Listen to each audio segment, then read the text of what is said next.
Hello, everyone, and welcome to Science and Medicine Group's Customer Experience in Focus annual webinar. This is strategies to measure, track, and transform. We are doing today's session 2, building a customer experience measurement strategy. We're going to give it just a minute while we wait for final attendees to join us, and then we will jump in.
All right, we've got a lot of ground to cover today, so I'm going to get started and go over a few housekeeping items.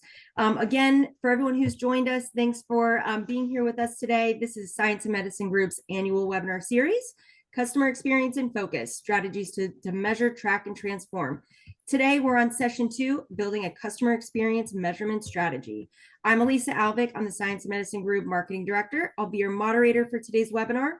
Before we get started, I'm going to cover a few housekeeping items. First, if you experience any issues throughout the broadcast, please feel free to put them in the chat section. I'll work with you directly to fix them. 2, the recorded webinar, the presentation, and the free insights brief that features highlights from the survey will be available on demand after the webinar. You'll get an email with how to access all of those resources. Third, we will be taking time to answer questions at the end of the presentation, but feel free to submit your questions at any time throughout the presentation. We'll get to as many of those as possible. And don't worry if we don't get to those questions, because we have so much material to cover, we'll be sure to follow up with you directly with an answer. Without further ado, I'm excited to hand it over to our hosts and our experts today. We've got D'Amica Williams, again, VP of Market Intelligence, and then we've got Davin, Director of Market Intelligence. D'Amica and Davin, thank you so much for joining us today. Whenever you're ready, please take it away. Thank you, Elisa, and thank you all for joining us for session 2 of our fall webinar series. As Elisa said, feel free to use the chat function to network, introduce yourself, anything like that. But if you have questions, please make sure to use that questions tab or the Q&A tab. As you know, for this series, we are focusing on measuring customer experience. Last week, we discussed why measuring customer experience is essential, and today we're going to go in depth about how to measure different factors that contribute to customer experience. And then in our last session next week, we will have a discussion of how to apply the insights you gain from all the information that you gather. So I'm going to do a quick review for those of you who are unable to join last week. We discussed what customers, that customers are lost and gained based on their experience with the brand. So an effective customer experience measurement strategy should aim to track and improve customer satisfaction, customer loyalty, and the customer's overall journey with your company. And that ultimately improves the bottom line. So why does measuring customer experience matter? We know that when customers associate your brand with a positive experience, it improves customer retention, reduces churn or reduces the amount of customers that are leaving, and improves brand equity, all of that which leads to a higher revenue. And as I mentioned this week, we're going to discuss how to actually create a framework for tracking customer experience in a way that gives you the information you need to improve customer satisfaction, loyalty, identify those pain points and opportunities, and ultimately inform your sales, marketing, and operational business strategies. So let's talk about the components of a successful CX tracking program. the successful program is really built on a foundation of strategic alignment, robust data and information collection, and then using that to create some actionable insights. Measuring customer satisfaction, mapping your customer journey, and tracking those key metrics are imperative. So measuring customer satisfaction, or CSAT, as you may hear it called, is one of the foundational steps in improving the customer experience. It provides clear, measurable insights into how well your organization is meeting your customers' expectations. So how does it do that? It quantifies the customer's perception of quality. We all speak with our customers. We have some information around how we think that they feel about their experience or our products, but using a CSAT survey really captures how they feel after key interactions. So after a purchase, or a support or service call, or after your product is delivered. And this measurement gives organizations direct visibility into the customer sentiment. So that's a key signal of performance from the customer's perspective, not something just anecdotal, but really have that data and evidence to back it up. With a CSAT, you can also identify your strengths and weaknesses.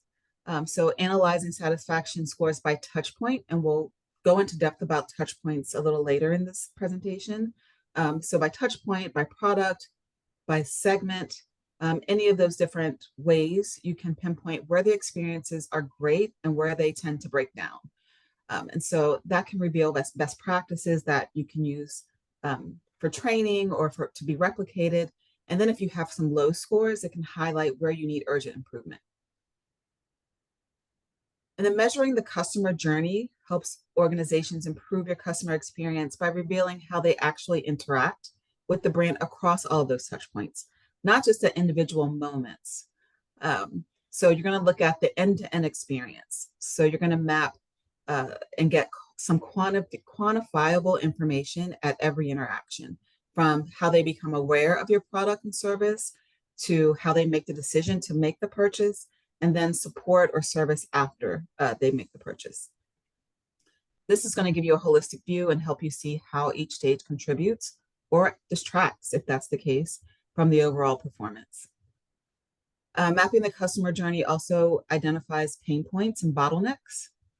So it will expose those friction points where customers may struggle, become dissatisfied, or just give up on the process altogether.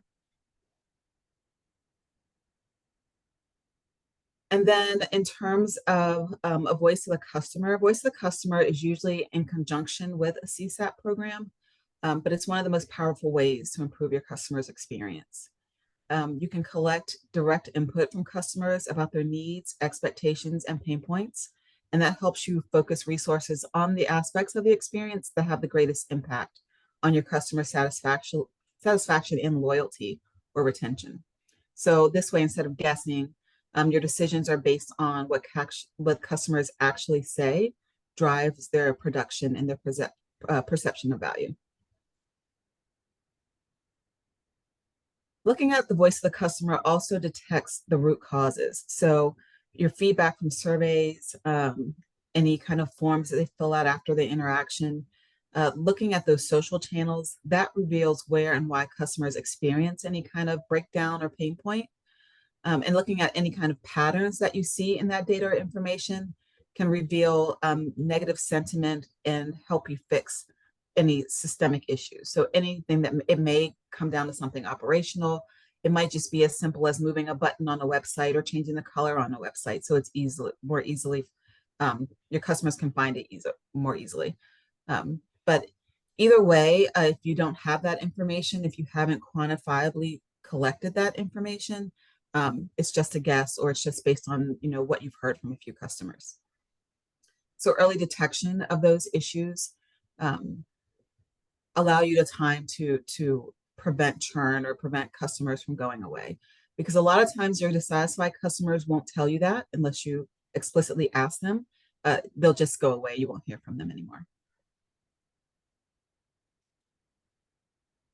And then last on this slide, we're going to talk about the key metrics. So the key metrics that will quantitatively measure all of these things that I've been talking about would be your CSAT scores, Net promoter scores, we're going to talk about all of these in depth. So if you haven't heard of them before, that's okay. We'll get to it. Your customer experience score, customer effort score, your customer lifetime value, and then those retention and churn rates. So again, today we're going to get into the details of each of these metrics. All right, so let's jump right in and talk about how to build a customer experience framework. Step one, the first thing you want to do is define the objectives of your CX program. You don't want to go in blind. You want to take some time and do some planning. Why are you implementing a CX program, and what do you hope to achieve? So you want your objectives to be specific and actionable. I know we've heard that before.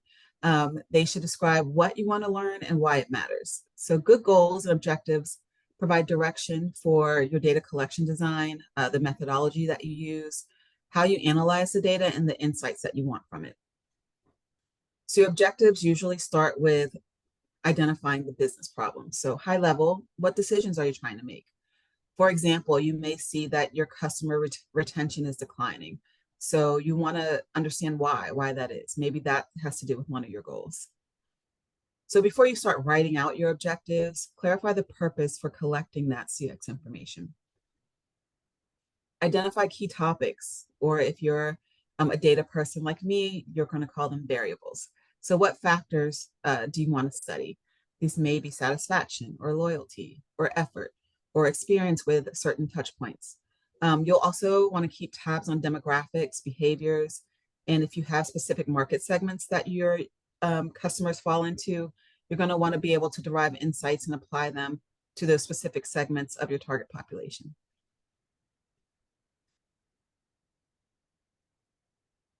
Align with your key stakeholders. This is probably one of the most important steps. Many times when someone is developing a strategy, they tend to do it in a vacuum. And then once the results are shown, all the stakeholders are like, oh, that's not really helpful. That's not what I would have wanted to learn or how I would have wanted to collect that data. So up front, let's make sure all the stakeholders are involved. You need everyone to agree so the data and information you collect meets the needs of everyone. So for example, your marketing team may need brand perception data, while your product development team wants to understand the customer journey. So you need their input on all of it. And then you want to translate those objectives into research questions. So you have your objectives, what you want to do, why you want to do it. The last thing you want to do is figure out what questions do you want to be able to answer at the end of this. So last month, we published a report with findings from a study we did on customer experience in the diagnostic imaging space. So I want to turn it over to Davin to give you an example of the objectives we had there. Davin? Yep, thanks, Tamika. Yep, so for our report, we're focused on understanding the diagnostic imaging customer experience. So this is in the medical diagnostic imaging industry. And this report, as Tamika said, was published in September of this year. And for the report, our core objectives were looking at the diagnostic imaging manufacturers, being able to provide them with the ability to benchmark their customers' experiences against their competitors across the entire customer purchase lifecycle. We also wanted to be able to identify the relative strengths and weaknesses of each manufacturer across the various touch points, as well as understanding the relative importance of each of these specific attributes along the customer experience journey to the overall customer experience. So some of the research questions we wanted to be able to answer after completing this study were to understand which touch points drove purchase decisions for a given piece of equipment or for a manufacturer, which touch points drive loyalty for existing customers, as well as understanding from each OEM's perspective, which touch points were they weak in or potentially strong in. And some of the things that can derive from that are that creating barriers to acquiring new customers if it's a weak touch point at the beginning of the process. And then if it occurs at the end of the process, it could be a barrier to customer loyalty for current customers. So thanks. Back to you, Damika. Thank you, Davin. Okay, step two. Next, you will want to identify all the touch points that your company has with its customers. So a technical term for that would be called, you'd hear someone talk about mapping the customer journey. So defining customer journey stages is the first thing you need to do. Start by breaking down the experience in the phases from awareness to loyalty. Typical stages may include awareness, consideration. So awareness, how your customers first discover your brand, whether it's through ads or social media or word of mouth. Consideration, how they research and compare products. Do they go on various websites? Are they communicating with sales reps? Are they looking at product reviews? Then they will make a purchase, hopefully. And what does that buying process look like? How are they checking out? How are they paying? How are they invoiced? Is there financing involved? Are there specific contracts for service? Onboarding or usage. So setting up the first time that they use your product or service experience. Is there training required? Or is there specific documentation that they need to receive? What does the support look like? And that leads right into support and service. So when customers need help or troubleshooting, what is that experience like? And then last but not least, in the customer journey, renewal loyalty. So what's the ongoing engagement plan? How do we make sure that they are renewing or continuing to use our products? Are they becoming advocates? Are their experiences so good that they recommend us or sing our praises to everyone they meet? So this is just an example. Your stages for your products or services may be different, but these are some common ones that I listed here. And then you want to gather information from multiple sources. So don't just look externally. I know this is a customer experience, so you're really focused on the customer, but there's internal data and information that you can use to feed into your model as well. So you want to use data and insights from across the organization. So your customer-facing teams, like your sales, support, marketing, if it's like Davin mentioned, imaging equipment, maybe there's a field service team. You want to pull input from them as well. Internal systems, so that would include your CRM or your website analytics. If you have a call center where people can call in to get information or can call in for troubleshooting on service, you want to get those logs. And then most of the time on our websites, is now a chat option. So you want to make sure you're incorporating information from those transcripts. In terms of customer feedback, that can be in response to surveys, NPS or net promoter responses, reviews, social listening. Again, cast a wide net. You want to gather as much information as possible. And then last but not least, any kind of observation. So sometimes it's helpful even before you launch your data collection method to have someone on your team walk through the process as a customer would and try to identify those pain points before you roll it out.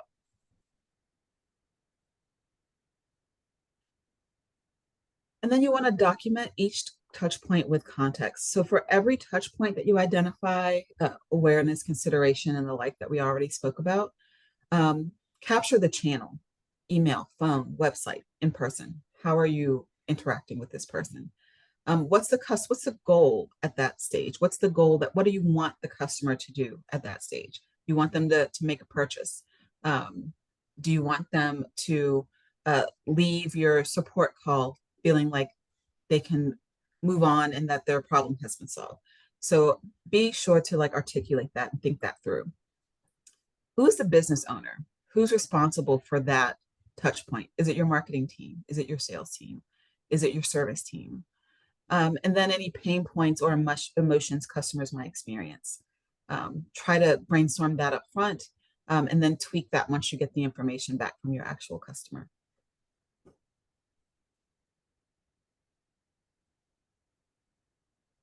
Now I'm going to turn it over to Davin to talk a little bit about how we did that with the Imaging CX report. Yep, thanks, Tamika. Yep, so now we'll take a look at our case study for the diagnostic imaging customer experience report. For this report, we're focused on understanding the purchase process, basically from awareness all the way to satisfaction and loyalty for diagnostic imaging equipment. We started with kind of three main groups: the pre-purchase experience, product experience, and post-purchase experience, and then broke those down into some additional touch points. So within pre-purchase experience, we were looking at equipment awareness, equipment knowledge, and equipment selection. Within the product experience, so this is more in once the product's installed, kind of the product installation process, product use aspects, product features and quality, and then some service and training in this touch point. And then for post-purchase experience, we looked at some of the additional ongoing support that's provided for these systems, as well as factors related to satisfaction and loyalty. And then I also want to highlight on this slide. So these are kind of the topical organizational breakdowns. And then to get to the specific ratings, we asked a few additional questions within each of these domains that were rated by respondents. And then that's the information we're used to generate the data and charts in the report. So back to you, D'Amico. Thank you, Davin. And I just want to reiterate here that documenting the customer journey is really important. So to summarize, you need to map the journey from the customer's perspective, involve cross-functional teams, validate with your customers, and then prioritize the moments or the touch points that have the most impact on satisfaction and loyalty. Okay, step 3, select the key performance indicators or the metrics that you want to track. So once your goals are set and you've mapped your customer journey, you need to decide which metrics you want to track. So are you trying to improve customer satisfaction? Then you want to track CSAT. Increase loyalty, you want to track the Net Promoter Score. Reduce friction or pain points, track your CES or customer effort. You want to understand behavior, track engagement or retention and churn metrics. Each stage may require different metrics. So for example, maybe onboarding, you want to track the effort. How difficult is it for them to obtain your services or get access to your product? Whereas if you want to track support, maybe you want to look at your customer satisfaction scores. There are other metrics that you can track too on the operations side, like resolution time, like how long does it take to resolve a problem? So we won't go into that too much here, but I just want you all to know that those other operational metrics do exist and may be a valuable part of your CX program. And I also wanted to note that different stakeholders may have different interests. So that's why it's really important to get them involved from the beginning. Your marketing team may be most interested in your Net Promoter Scores and how engaged your customers are. Your support teams or anyone that's affiliated with service or customer success may be interested in your customer satisfaction scores. Your product team probably wants to know your customer effort scores. And then your leadership team is probably most interested in your customer lifetime value and churn and retention rates. So that's why it's really important to get those stakeholders together up front so that you build a framework that allows you to measure all of these things so that the insights are actionable and relevant to your stakeholders.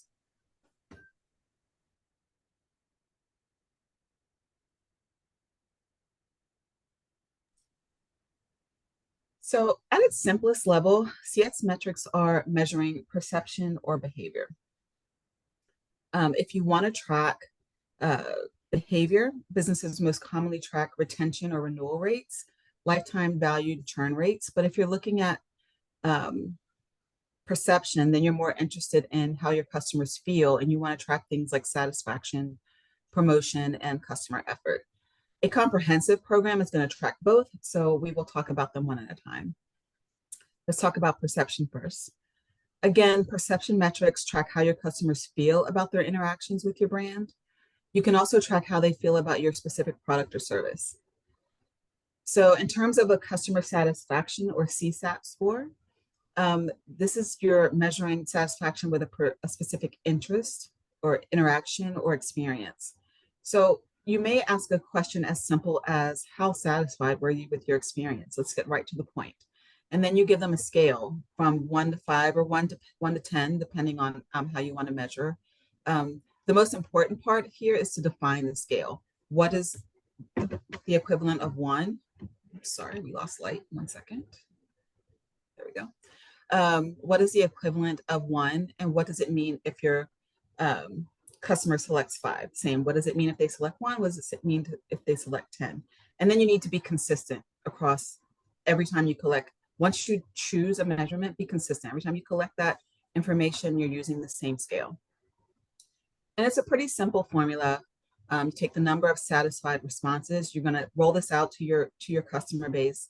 The number of people who respond that they are satisfied, divide that by the total number of responses and multiply by 100 to get your percent. Now, how do you want to quantify or define the number of satisfied responses? What does satisfaction look like?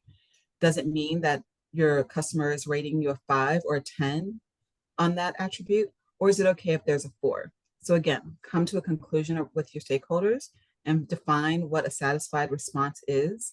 And I will say best practices are typically on a 5-point scale, a 4 and a 5 would be someone who's satisfied, or a 9 or 10 would be someone who's satisfied. But again, you may want to, knowing your customers, there are different norms within different cultures or within different markets. So you would want to define that up front for yourself. Net Promoter Score. This measures the likelihood of your customer recommending your brand. So how would you measure it? You can ask a simple question, just like CSAT. How likely are you to recommend us or our brand to your friend or colleagues? And it's typically on a scale from 0 to 10. And again, very simple formula here. So NPS, or Net Promoter Score, is the percent of promoters subtracted, and then you subtract the detractors from that. And then I did add a little graphic here to show you typically how this is defined. So detractors are anyone who gives you a rating of 1 through 6. 7 and 8 we call passives, and so we do not take them into consideration. And then your promoters are those who are rating you a 9 or a 10. And so that gives you your NPS, and then you want to track that over time. And if you see it start to decline, that gives you a point where you can maybe go in and ask some other more detailed questions and try to turn that around. And then your customer effort score. It really measures how easy it is for the customer to complete a task. So maybe at the end of, if you're selling a service or a product online, you may have a pop-up once the transaction is finished that just says, how easy was it to complete your purchase today? Or how easy was it to resolve your issue today in the service department? So you can use either a 5 or a 7-point scale. You may want to use whatever the same scale is that you're using for a CSAT. And there are 2 different formulas that you can track. So you can just take the sum of all your scores and divide it by number of responses to get the average. Or you can take the number of high scores. Again, define what you call high. On a 5-point scale, is it 4 and 5? Is it just 5? 7-point scale, is it 6 and 7 or just 7? And then divide that by the number of responses and then multiply by 100 to get a percentage. They're both simple enough. If you've collected the data, you have all the information that you need to calculate both of these. So it's easy enough to track them both.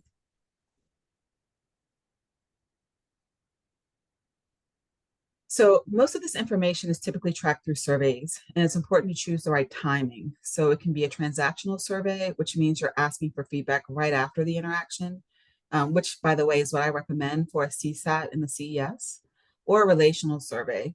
That's where you get feedback periodically to gauge overall satisfaction or loyalty, and that works best when you're tracking NPS. Now let's talk about those behavior metrics.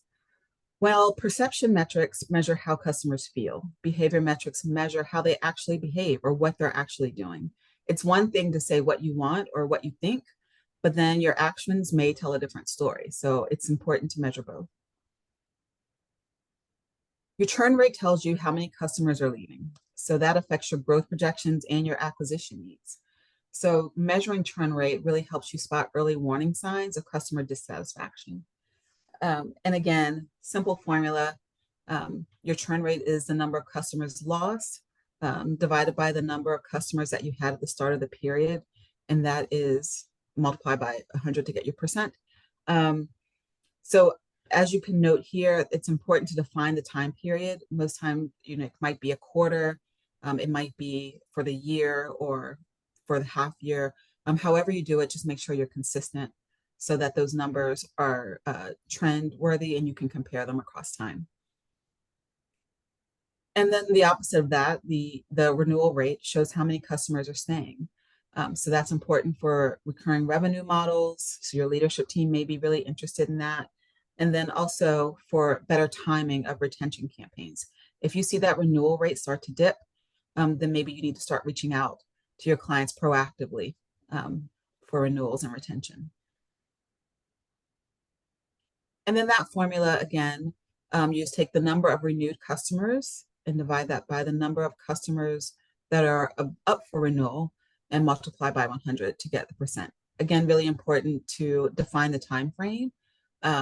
Typically, renewal rate is usually for a year, or some companies do it on a rolling basis every month. And last but not least on this slide, customer lifetime value. This can be a little bit more complicated, but it estimates how much revenue a customer will generate over time. So this is really important to measure the financial impact of your CX program, because this is where it will show up. The CX program is all about keeping your customers. And if you are retaining them and keeping them engaged, it'll show up in this customer, the CLV score. This also allows you to prioritize high value customers. You might want to give them a little bit of special attention, and then align your organization around long-term value. So there are a couple different formulas businesses use to calculate CLV, but I'm just going to give you one of the simplest versions. So for each customer or client, you want to take their average purchase value, multiply that by the purchase frequency, and then multiply that by the lifespan of the customer. So you might take for a year, how much has this person or this company spent with us for the last 365 days? How many times did they make a purchase from us? And then how long have they been a customer? And that gives you your CLV score. So as I've said, time frame is a key consideration. You want to choose a consistent time period, monthly, quarterly, annually, because what you want to do is track this and trend this over time. So if your time frame changes, you're not really comparing apples to apples. And then customer definition, include only those customers whose contracts, especially around renewals, who were up for renewal. So you don't want to skew your score. And then in terms of segmentation, you may want to calculate these by product or by region, customer tier, any kind of segment that would help you identify trends and opportunities. So these are hard indicators of customer satisfaction and business performance. And I'm going to spend a little bit more time on the behavioral metrics piece, because this is what really keeps your CX program running, because it really helps your bottom line. They help with forecasting revenue and growth. They identify those at-risk customers if they're not renewing or not, you're not retaining them. They measure the impact of your CX initiatives. If you are not seeing good scores in these behavioral metrics, then you may need to revisit your engagement strategy or your renewal strategies. And then they also support customer segmentation. Okay, now you're ready to do your design your data collection methodology. So designing a strong data collection methodology is really important, because your plan can only be as good as the data that you collect. So you want to ensure that the data is collected accurately and it's reliable. So you want to use a mixed methodology. So collect quantitative data from those surveys that we just talked about, but also qualitative. If you have touch points with your customers, have conversations with them. Let them tell you what they want, what they need in their own words. You want to use various channels. You don't want to make your customers go to where they normally don't go. So if you don't usually see your customers in person, then communicate with them how you usually communicate with them. Is it via email? Is it through your website? Use those various channels to get information. You want to ensure a consistent sampling and timing, as we've already spoke about, so I won't go too much into that there. And then you want to automate that feedback as much as possible. Take some of the workload off of your internal team, or if you're using an external vendor, off of them of tracking people down, have that automated. So as soon as you close out on your online purchase, I know we've all seen it before, but you can have a little form that pops up that says, how would you rate your experience here? So automation is your friend. And then you want to monitor and adapt. So just because you start out collecting data and information one way doesn't mean that's always going to be the best way. So continue if your response rates go down in a certain, channel or something like that, then you may want to switch that up and adapt. And I just want to make sure to point out here that make sure you align your metrics with your business objectives. And we're coming back to step one now and defining those objectives. So make sure how you're collecting the data is going to give you the information that you need to answer those research questions we talked about in the beginning. And then using a mixed method and using this process will really reduce the bias and increase the representation of your clients across all of those channels.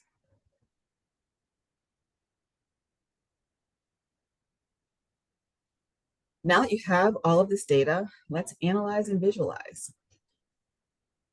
So it's really important to analyze and visualize the survey data because we know that not everyone wants to be looking at Excel spreadsheets and making pivot tables and doing all of that. So if you want people to actually use this information, you need to give it to them in a format that they can understand and that's actionable.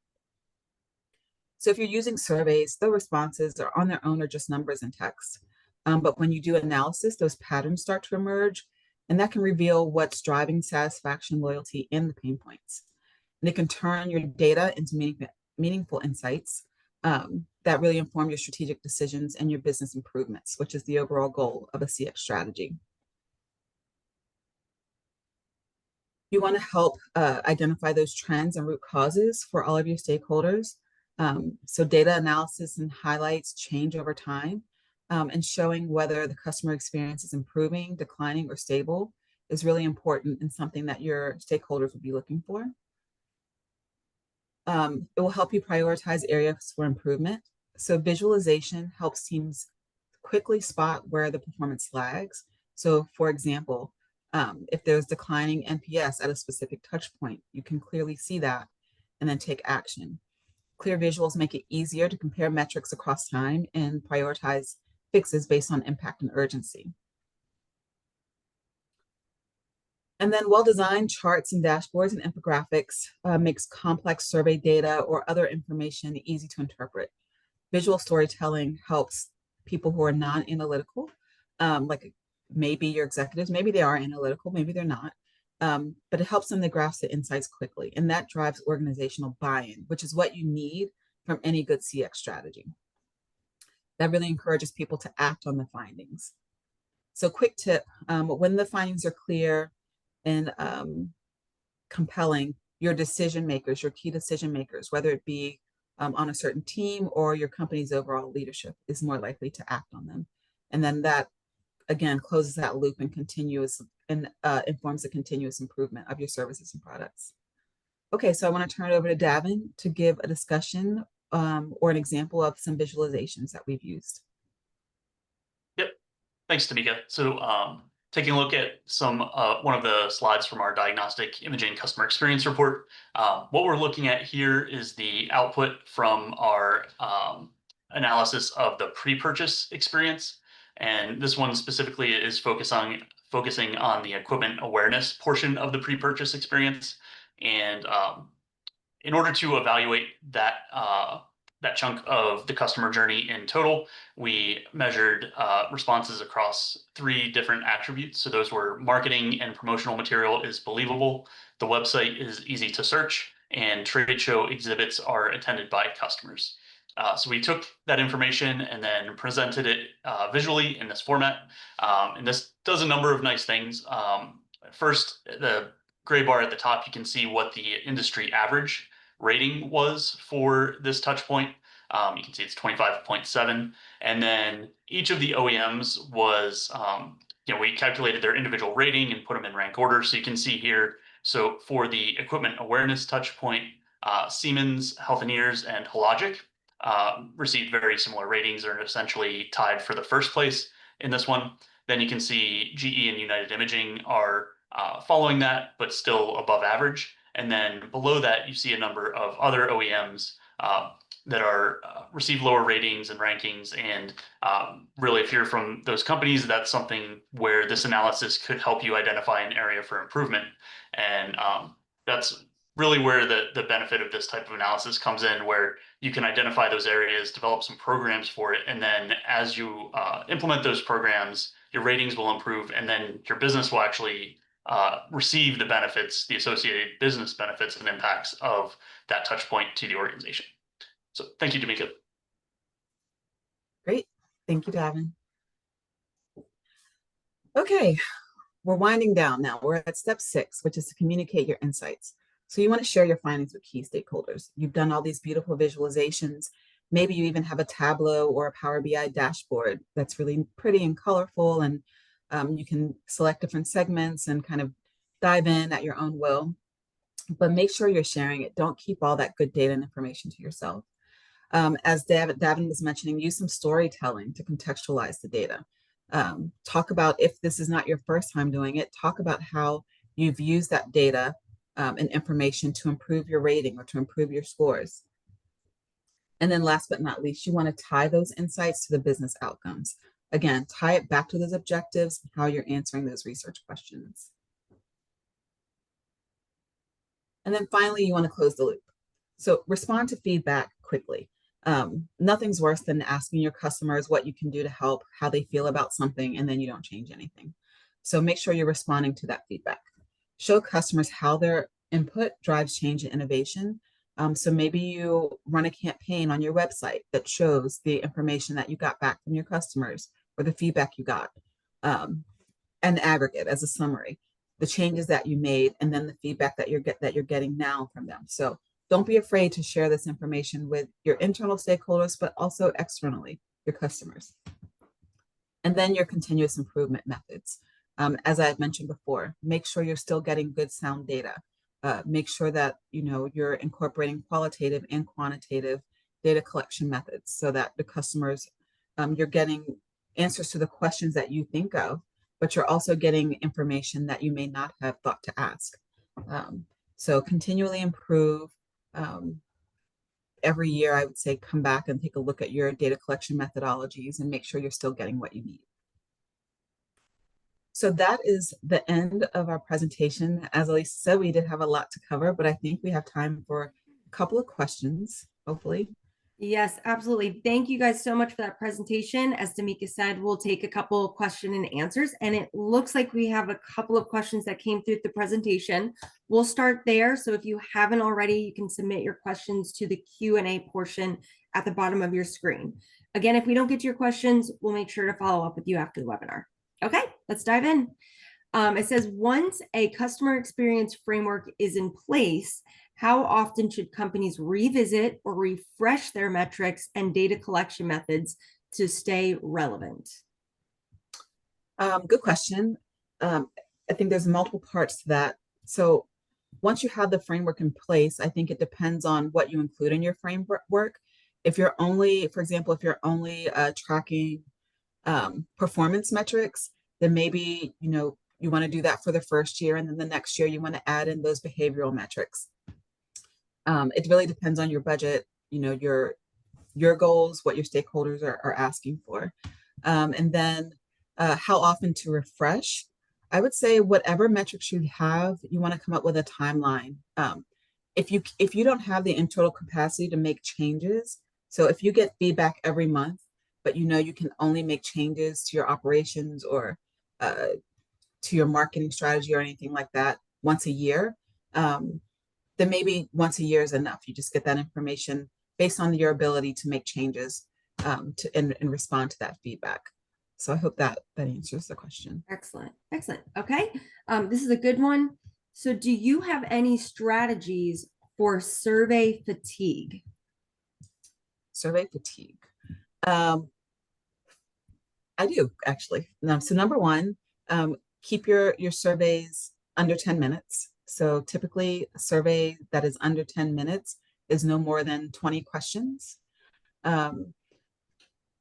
If you can give closed-ended response options, do that. I know sometimes we don't know what the response option should be, so we leave things open-ended. But if you can create those closed-ended responses, that makes it a little bit easier for your customer to get through the survey. And then I think the last thing that I would say for survey fatigue is don't tax your customer's memory.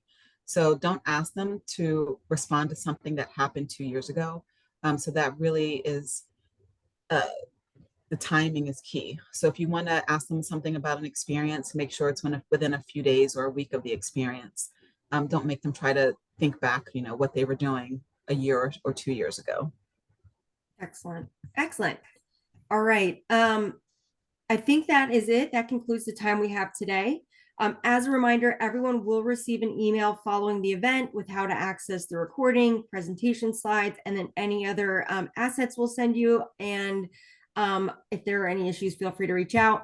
Thanks everyone so much for joining us today. Damika Davin, great presentation, and look forward to seeing you guys soon. As a reminder, we have our third and final session next Thursday at the same time. So we hope to see everyone there as well. Any final comments from our presenters? No, thank you all for joining us today. Fantastic. Thanks everyone. We'll see you soon. Bye. Bye.